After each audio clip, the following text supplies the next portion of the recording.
Assalamualaikum warahmatullahi wabarakatuh. Perkenalkan, nama saya Rika Dasmi Wardani dengan NIM 2014040048, berasal dari kelas Tadris Matematika B semester 4. Pada kali ini saya akan bikin video UTS dari evaluasi pembelajaran matematika dengan dosen pengampu Nita Putri Utami MPD.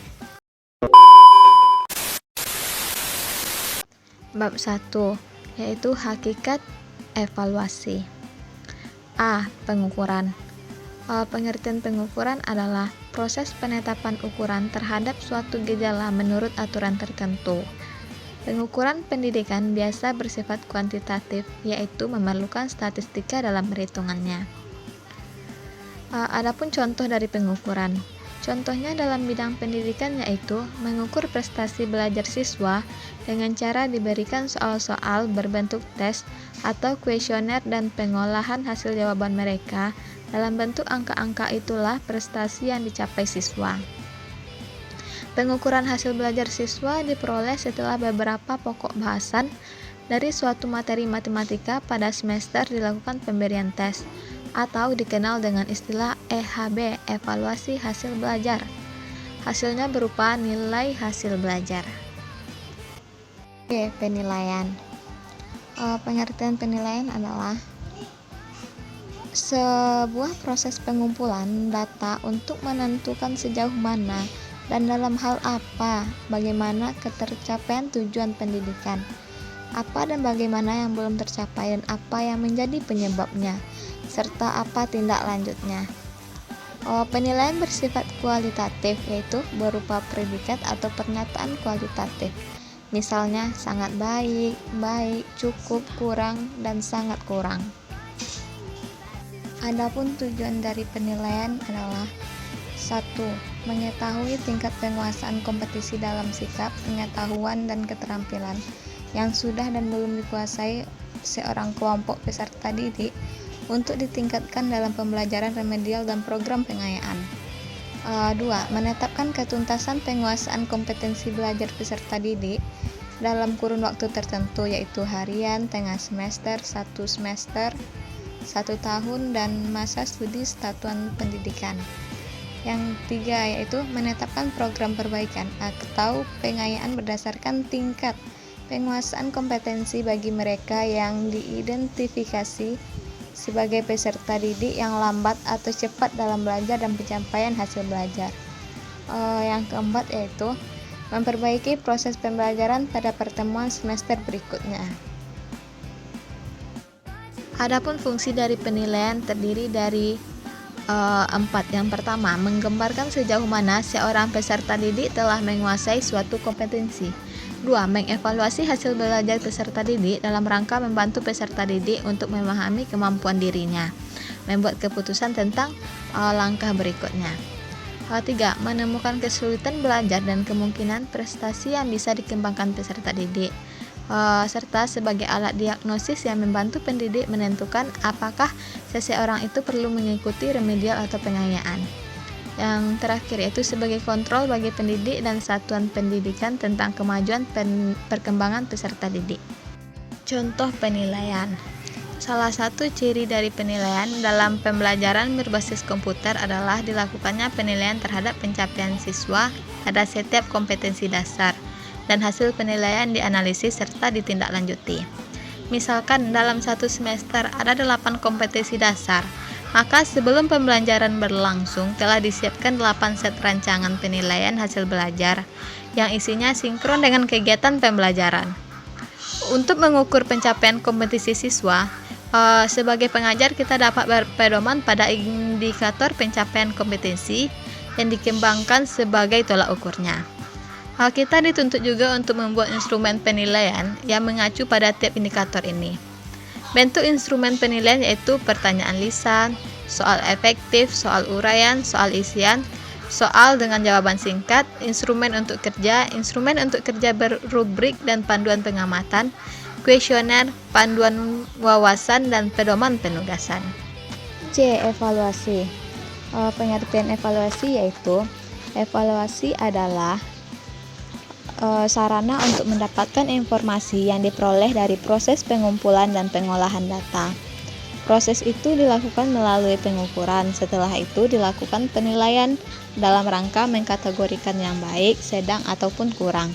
Dengan demikian, di dalam evaluasi ada pengukuran dan penilaian. Evaluasi akan berjalan baik dengan berlandaskan pada prinsip-prinsip evaluasi. Adapun fungsi dari evaluasi, ada 6 fungsi evaluasi. Yang pertama yaitu fungsi selektif. Evaluasi dalam bentuk tes matematika berfungsi menyeleksi antara siapa yang pintar, kurang pintar, dan kepintarannya di atas rata-rata. Untuk itu kita dapat menyeleksi kelompok siapa yang akan kita kirim untuk mengikuti Olimpiade Matematika. Yang kedua ada fungsi diagnostik, yaitu mengetahui kesulitan siswa dalam belajar terhadap materi tertentu sehingga mengetahui berapa indikator yang dikuasainya dan tidak dikuasainya. Adapun tujuan dari tes diagnostik ini ialah mendiagnosis kesulitan belajar siswa untuk mengupayakan perbaikannya. Yang ketiga ada fungsi penempatan. Fungsi evaluasi sebagai penempatan yang dimaksud adalah dengan memberikan tes untuk menentukan dan menempatkan siswa dalam keunggulannya pada bidang tertentu. Yang keempat yaitu pengukuran keberhasilan. Fungsi evaluasi sebagai pengukuran keberhasilan tidak hanya bermakna bagi siswa, tetapi juga bagi guru ataupun dosen. Bila evaluasi matematika yang diberikan rata-rata mendapatkan nilai B, maka kita sebagai pendidik dikatakan telah berhasil mendidik mereka.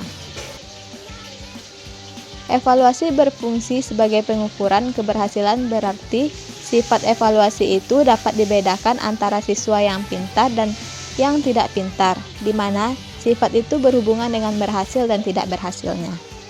Yang kelima yaitu tes formatif.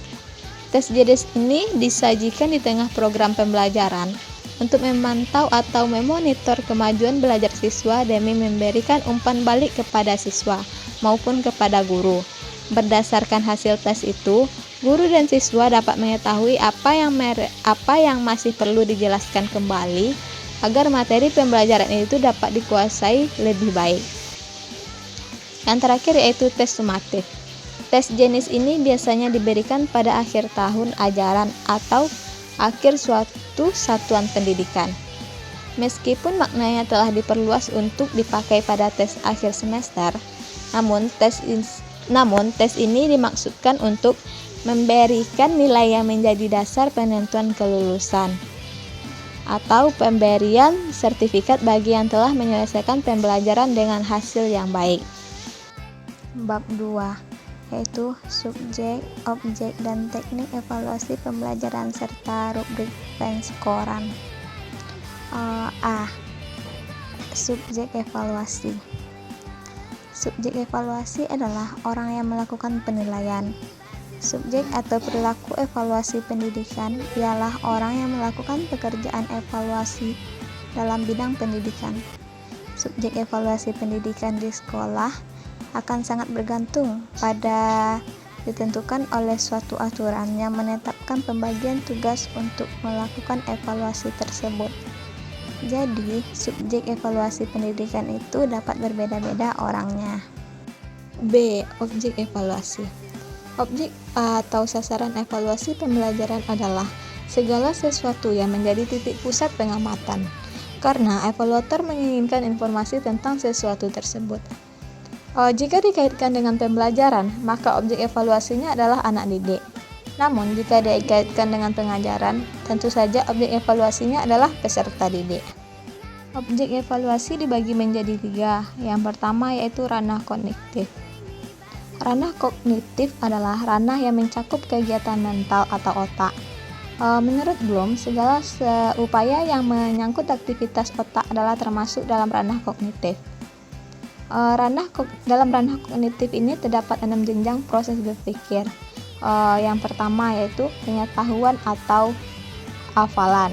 Adalah kemampuan seseorang untuk mengingat kembali atau mengenali kembali tentang nama, istilah, ide, gejala, rumus-rumus dan sebagainya tanpa mengharapkan kemampuan untuk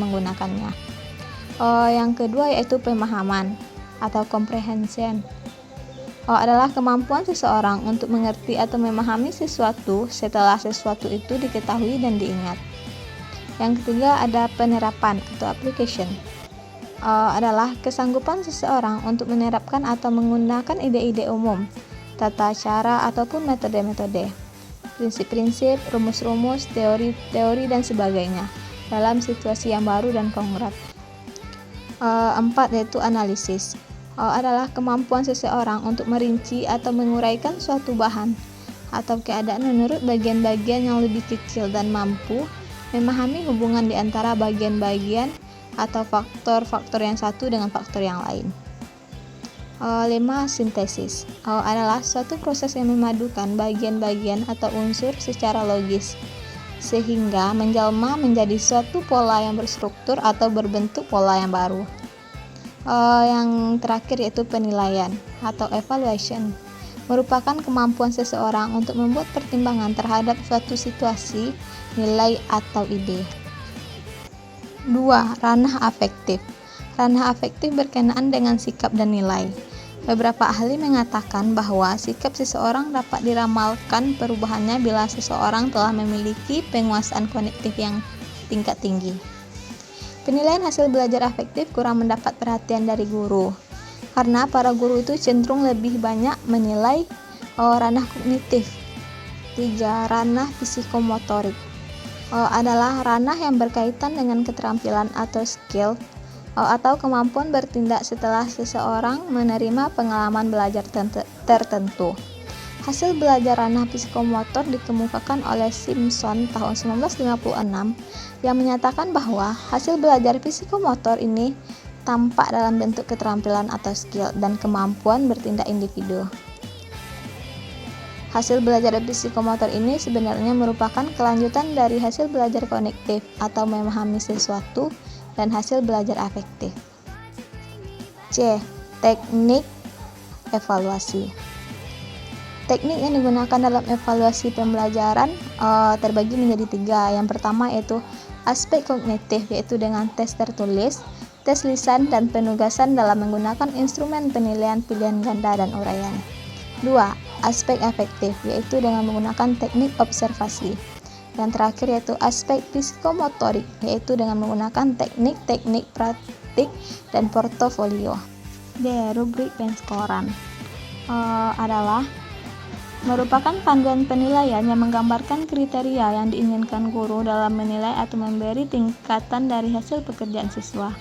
Rubrik perlu memuat daftar karakteristik yang diinginkan dan yang perlu ditunjukkan dalam suatu pekerjaan siswa, disertai dengan panduan untuk mengevaluasi masing-masing karakteristik tersebut. Adapun isi dari rubrik yaitu dalam setiap komponen terdiri dari satu atau beberapa dimensi. Setiap dimensi harus didefinisikan supaya lebih jelas, harus diberi contoh atau ilustrasi. Dimensi kinerja inilah yang akan ditentukan mutunya atau diberi peringkat. Rubrik biasanya dibuat dalam bentuk tabel 2 lajur, yaitu baris yang berisi kriteria dan kolom yang berisi mutu. Kriteria dapat dinyatakan secara garis besar, kemudian dapat dirinci menjadi komponen yang penting, atau dapat pula komponen itu ditulis secara langsung tanpa dikelompokkan dalam garis besar. Bab 3. Taksonomi Bloom, alat evaluasi, tes dan non-tes, dan skala pengukuran. A. Taksonomi Bloom. Secara etimologi, kata taksonomi berasal dari bahasa Yunani, yaitu teksis dan nomos. Teksis berarti pengaturan atau divisi, dan nomos berarti hukum. Ini menurut Enghoff. Jadi secara etimologi, taksonomi dapat diartikan sebagai hukum yang mengatur sesuatu. Taksonomi dapat diartikan sebagai pengelompokan suatu hal berdasarkan hierarki atau tingkatan tertentu, di mana taksonomi yang lebih tinggi bersifat lebih umum dan taksonomi yang lebih rendah bersifat lebih spesifik. Taksonomi Bloom ini memiliki 3 ranah diantaranya. Yang pertama, ranah kognitif, yang mencakup ingatan atau pengenalan terhadap fakta-fakta tertentu. pola-pola prosedural, dan konsep-konsep yang memungkinkan berkembangnya kemampuan dan skill intelektual. Yang kedua, ranah afektif. Ranah yang berkaitan perkembangannya perasaan, sikap, nilai, dan emosi. 3. Ranah psikomotorik, yaitu ranah yang berkaitan dengan kegiatan-kegiatan manipulatif atau keterampilan motorik. Pada taksonomi belum terdapat kata kerja operasionalnya. Yang pertama, ranah kognitif. Pada ranah kognitif juga terdapat 6 kata kerja operasional yang disebut dengan KKO. Yang pertama yaitu mengingat atau C1. Kata kerjanya itu mengingat kembali, membaca, menyebutkan, dan lain-lain. Yang kedua, memahami atau C2. Kata kerjanya ialah menjelaskan, mengartikan, menceritakan, menampilkan, dan lain-lain. Yang ketiga yaitu menerapkan, C3. Dengan kata kerja melaksanakan, mengimplementasikan, menggunakan, dan mengonsepkan, dan lain-lain. Yang keempat yaitu menganalisis atau C4. Kata kerjanya itu mendiferensiasikan, mengorganisasikan, merinci, menelaah, dan lain-lain. 5. Mengevaluasi atau C5. Kata kerjanya itu mengecek, mengkritik, membuktikan, memvalidasi, dan lain-lain. Yang terakhir yaitu menciptakan atau disebut juga dengan C6. Dengan kata kerja membangun, merencanakan, memproduksi, merancang, dan lain-lain. 2. Ranah afektif. Ada 5 kata kerja operasional pada ranah afektif. Yang pertama, menerima, disebut dengan A1, dengan kata kerja menanyakan, memilih, mengikuti, menjawab, dan sebagainya. 2. Merespon, disebut dengan A2, dengan kata kerja melaksanakan, membantu, menolong, menyambut, dan sebagainya. Yang ketiga, menghargai atau A3, kata kerjanya memilih, mengikuti, menunjukkan, melaksanakan, dan lain-lain. 4 yaitu mengorganisasikan atau A4, dengan kata kerja merumuskan, menghubungkan, mengaitkan, menyusun, dan sebagainya. Yang terakhir yaitu karakterisasi menurut nilai, disebut juga dengan A5, dengan kata kerja bertindak, menyatakan, memperhatikan, dan melayani, dan sebagainya. 3. Ranah psikomotorik. Pada ranah ini terdapat 5 kata kerja operasional. Yang pertama itu meniru, disebut dengan P1, dengan kata kerja menyalin, mengikuti, mengulang, mematuhi, dan sebagainya. 2.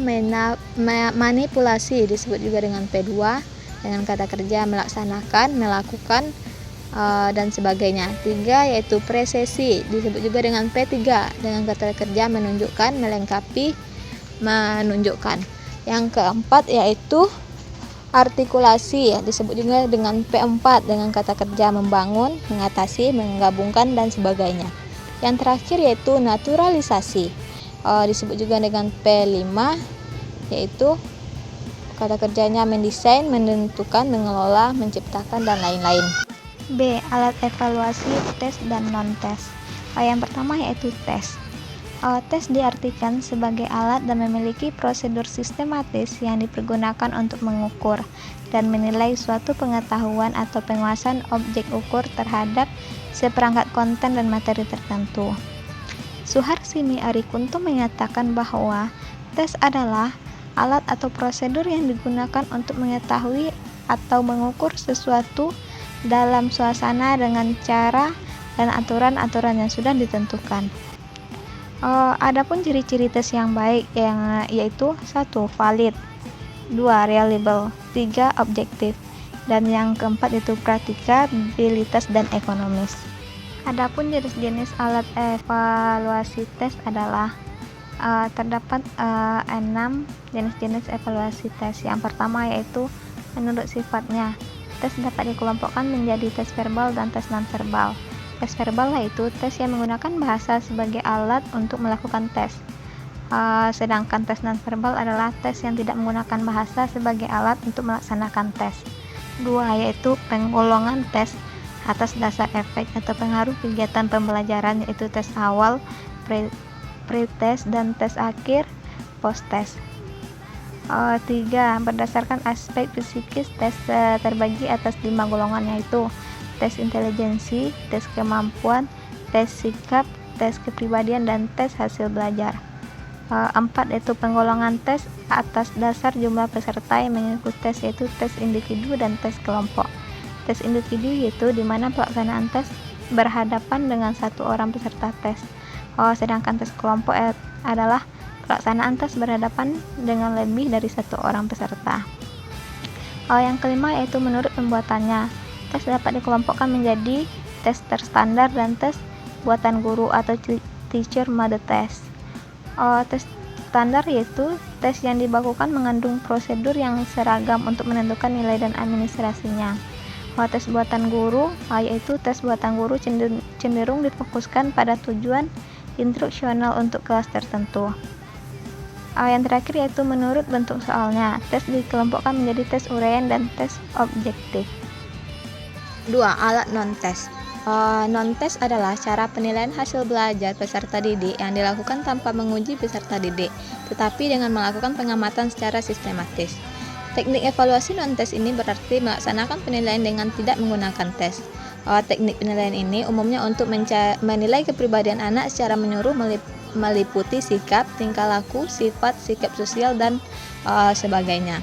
Hal inilah yang berhubungan dengan kegiatan belajar dalam pendidikan baik secara individu maupun secara kelompok. Ada 4 macam evaluasi non-tes. Yang pertama yaitu angket. Angket adalah alat untuk mengumpulkan data yang berupa pernyataan yang disampaikan kepada responden yang dijawab secara tertulis. Yang kedua yaitu wawancara, yaitu suatu cara mendapatkan data dan suatu masalah dengan jalan menanyakan jawaban masalah, menanyakan pendapat terhadap suatu persoalan kepada seseorang atau lembaga tentang pendapatnya terhadap solusi masalah ini. 3. Yaitu pengamatan atau observasi, merupakan suatu kegiatan yang dilakukan untuk melihat sejauh mana pelaksanaan suatu tindakan telah dilaksanakan dan untuk mengevaluasi ketepatan tindakan yang dilakukan.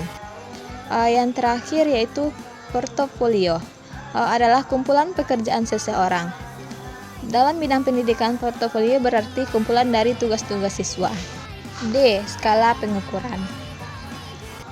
Skala pengukuran merupakan kesepakatan yang digunakan sebagai acuan untuk menentukan panjang pendeknya interval yang ada dalam alat ukur, sehingga alat ukur tersebut bila digunakan dalam penilaian akan menghasilkan data kuantitatif. Macam-macam skala pengukuran terbagi menjadi 4. Yang pertama, skala nominal, yaitu skala yang paling sederhana disusun menurut jenis atau fungsinya. Bilangan hanya sebagai simbol untuk membedakan sebuah karakteristik dengan karakteristik lainnya.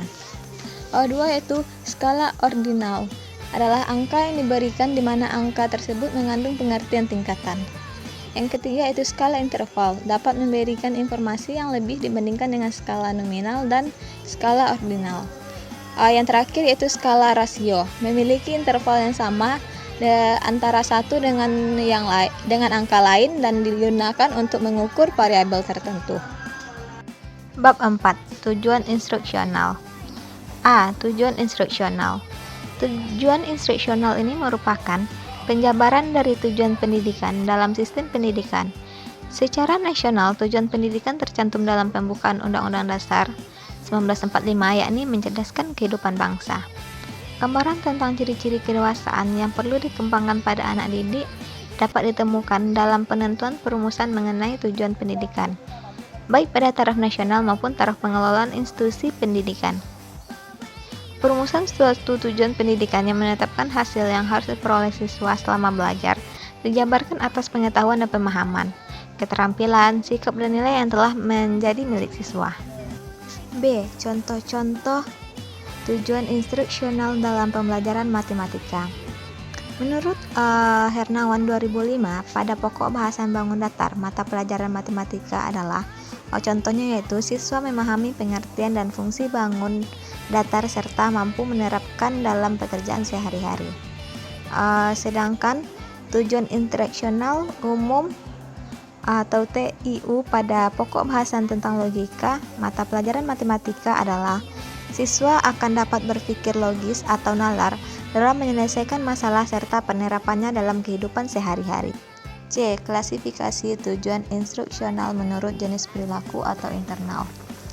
Menurut Bloom dan kawan-kawan, pengklasifikasian jenis perilaku ini dibagi menjadi 3. Yang pertama yaitu kognitif, yaitu yang satu, mencakup pengetahuan ingatan yang pernah dipelajari dan disimpan dalam ingatan.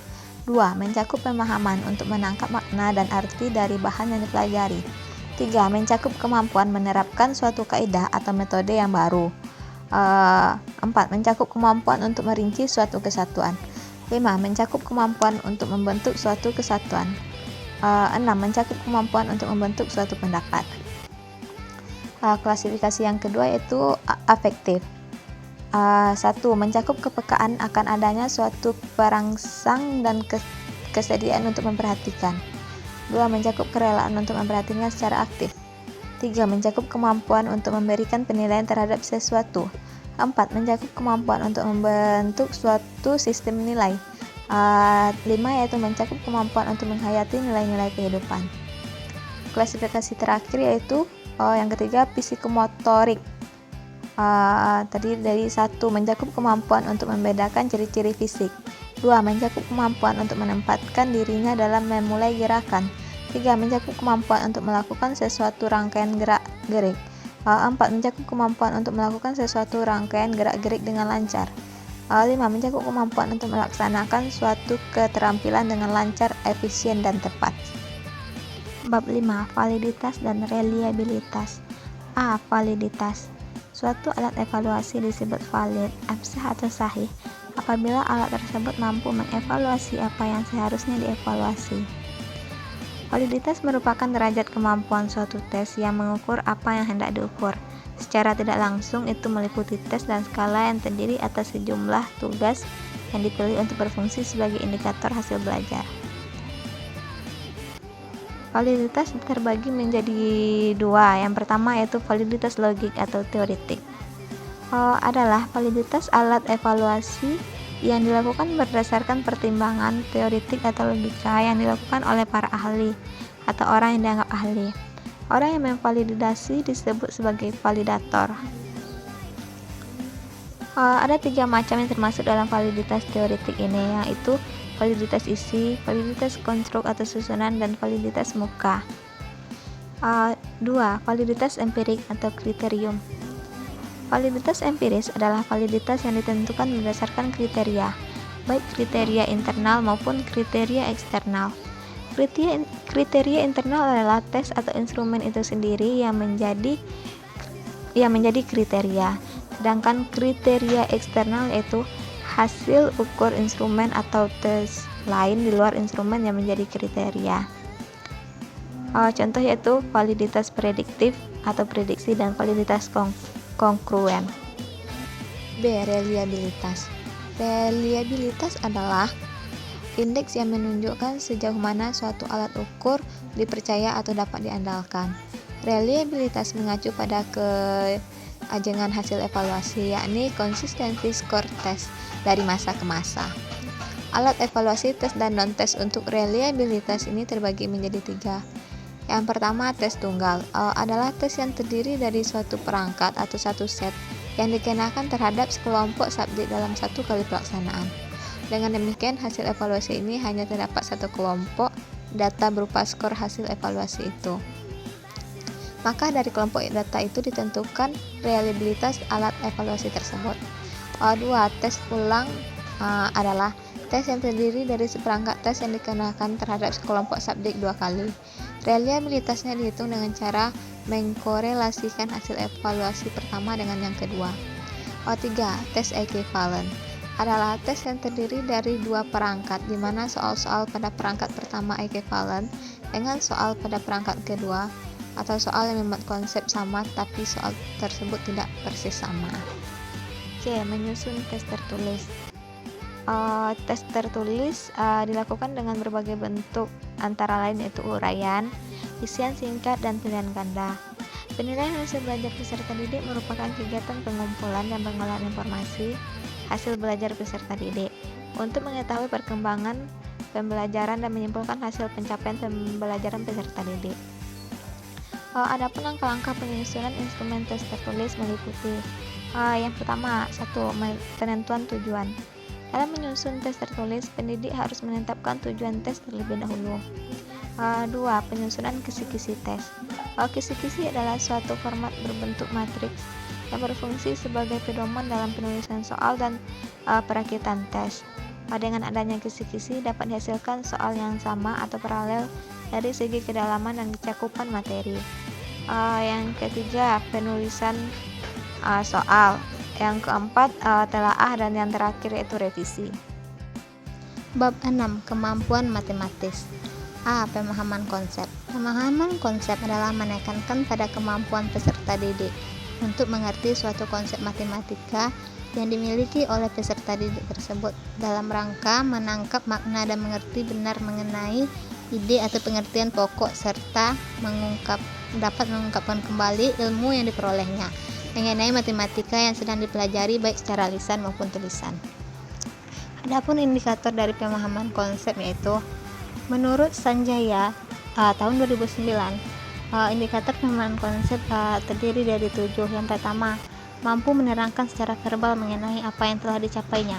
2. Mampu menyajikan situasi matematika ke dalam berbagai cara serta mengetahui perbedaan.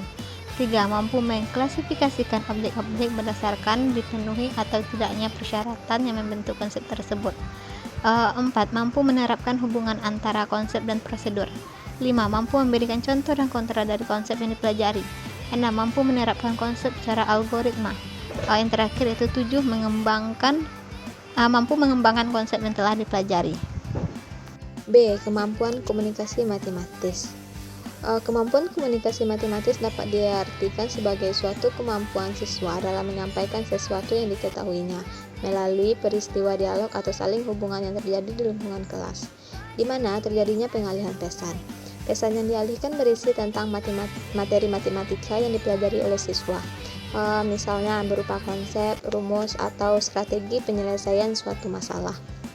Adapun indikator dari kemampuan siswa dalam komunikasi matematis pada pembelajaran matematika, menurut NCTM dapat dilihat sebagai berikut. 1. Kemampuan mengekspresikan ide-ide matematika melalui lisan, tulisan, dan mendemonstrasikannya serta menggambarkannya secara visual. 2. Kemampuan memahami, menginterpretasikan, dan mengevaluasi ide-ide matematika secara lisan maupun dalam bentuk visual lainnya. 3. Kemampuan dalam menggunakan istilah-istilah, notasi-notasi matematika, dan struktur-struktur untuk menyajikan ide, menggambarkan hubungan-hubungan dan model-model situasi. C. Kemampuan penalaran matematis. Kemampuan penalaran matematis merupakan kemampuan yang sangat penting dan harus dimiliki siswa dalam memecahkan masalah matematika. Hal tersebut dikarenakan bahwa setiap permasalahan matematika harus diselesaikan dengan proses bernalar, dan bernalar dapat dipahami serta dilatih dengan memecahkan masalah matematika. Adapun indikator dari kemampuan penalaran matematis yaitu yang dikemukakan oleh tim PPPG Matematika dalam Dharma Yanti tahun 2012 sebagai berikut. 1. Mengajukan dugaan. 2. Melakukan manipulasi matematik. 3. Menarik kesimpulan, menyusun bukti, memberi alasan. 4. Bukti terhadap kebenaran solusi. 5. Menarik kesimpulan dari pernyataan. 6. Memeriksa kesahihan suatu argumen. 7. Menentukan pola atau sifat dari gejala matematis untuk membuat generalisasi. D. Kemampuan pemecahan masalah. Menurut Robert Alsolso, pemecahan masalah adalah suatu pemikiran yang terarah secara langsung untuk menentukan solusi atau jalan keluar untuk suatu masalah yang spesifik. Sedangkan menurut Polya, pemecahan masalah merupakan suatu usaha untuk menemukan jalan keluar dari suatu kesulitan dan mencapai tujuan yang tidak dapat dicapai dengan segera. Dan menurut Gunantara tahun 2014, kemampuan pemecahan masalah merupakan kecakapan atau potensi yang dimiliki siswa dalam menyelesaikan permasalahan dan mengaplikasikannya dalam kehidupan sehari-hari. Adapun indikator dari pemecahan masalah, menurut NCTM terdiri dari 4 indikator. 1. Menyelidiki dan mengerti isi matematik. 2. Menerapkan penggabungan strategi pemecahan masalah matematika. 3. Mengenal dan merumuskan permasalahan dari situasi yang diberikan. 4. Menerapkan proses dari model matematika untuk situasi dunia nyata. Sedangkan menurut Suemarno terdapat 5 indikator. 1. Mengidentifikasi unsur-unsur yang diketahui, yang ditanyakan, dan kecukupan unsur yang diperlukan. 2. Merumuskan masalah matematika atau menyusun model matematika. 3. Menerapkan strategi untuk menyelesaikan berbagai masalah atau sejenis dan masalah baru dalam atau luar matematika. 4. Yaitu menjelaskan atau menginterpretasikan hasil permasalahan asal. Yang terakhir yaitu menggunakan matematika secara bermakna. Bab 7. Kemampuan matematis. A. Kemampuan koneksi matematis. Koneksi berasal dari kata connection dalam bahasa Inggris yang diartikan hubungan. Koneksi secara umum adalah suatu hubungan atau keterkaitan. Koneksi dalam kaitannya dengan matematika yang disebut dengan koneksi matematika dapat diartikan sebagai keterkaitan secara internal dan eksternal. Keterkaitan secara internal adalah keterkaitan antara konsep-konsep matematika, yaitu berhubungan dengan matematika itu sendiri, dan keterkaitan secara eksternal yaitu keterkaitan antara matematika dengan kehidupan sehari-hari. Adapun indikator dari kemampuan koneksi matematis menurut Sumarno tahun 2005 terdapat 5 indikator. 1. Mencari dan memahami hubungan berbagai representasi konsep dan prosedur. 2. Menggunakan matematika dalam bidang studi lain atau kehidupan sehari-hari. 3. Memahami representasi ekuivalen konsep atau prosedur yang sama. 4. Mencari koneksi satu prosedur ke prosedur lain dalam representasi yang ekuivalen. 5. Menggunakan koneksi antar topik matematika dan antar topik matematika dengan topik lain. B. Kemampuan berpikir kritis.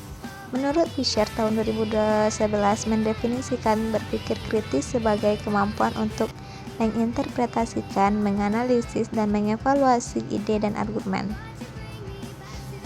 Sedangkan menurut Pickett dan Foster, berpikir kritis adalah jenis berpikir lebih tinggi yang bukan hanya menghafal materi, tetapi penggunaan dan manipulasi bahan-bahan yang dipelajari dalam situasi baru.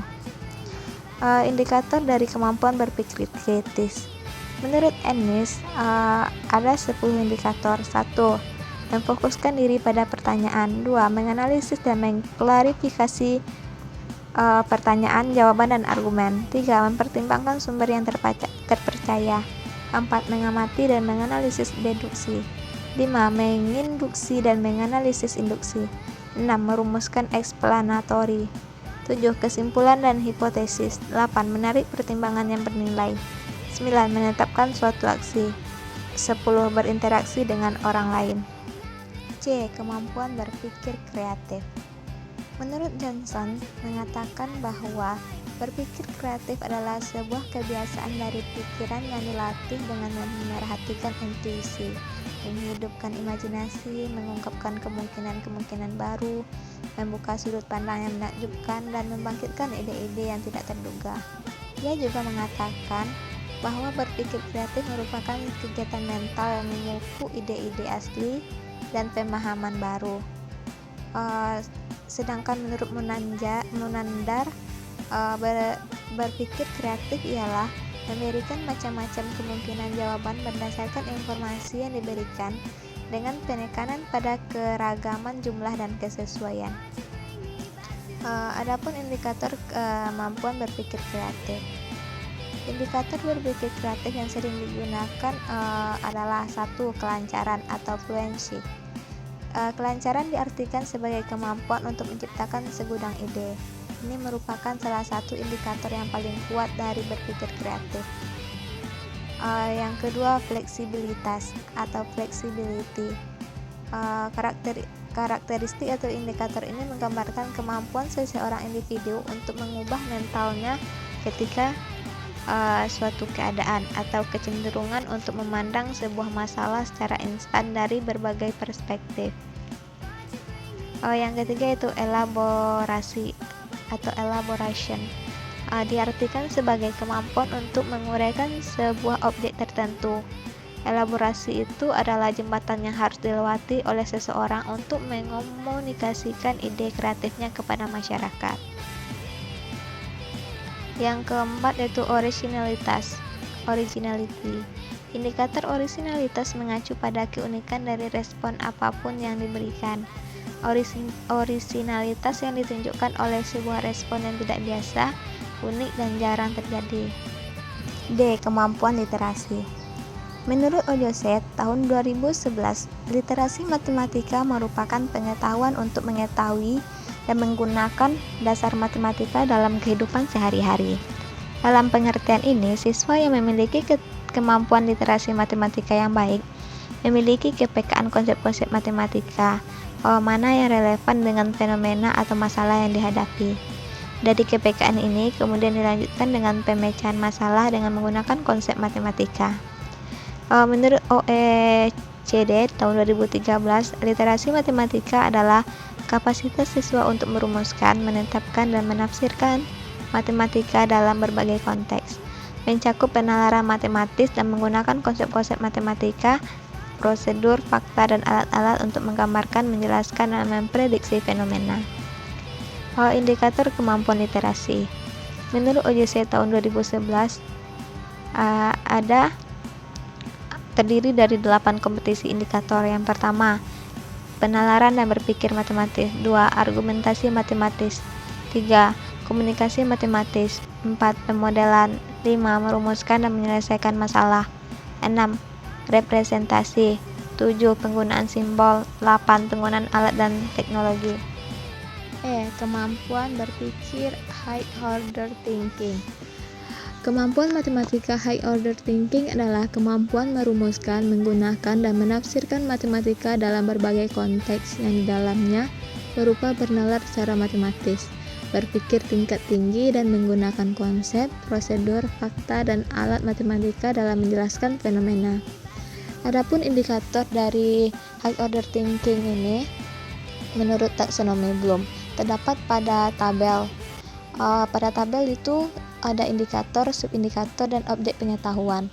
Untuk indikator menganalisis, subindikatornya terdiri dari membedakan, mengorganisasikan, dan mengatribusikan. Indikator mengevaluasi, subindikatornya yaitu memeriksa dan mengkritik. Indikator menciptakan, subindikatornya yaitu merumuskan atau membuat hipotesis, merencanakan, dan memproduksi. Sedangkan untuk objek pengetahuannya terdiri dari konseptual, prosedural, dan metakognitif. Sekian penjelasan materi dari saya, semoga bermanfaat. Saya akhiri dengan Assalamualaikum warahmatullahi wabarakatuh. On this fucking crown.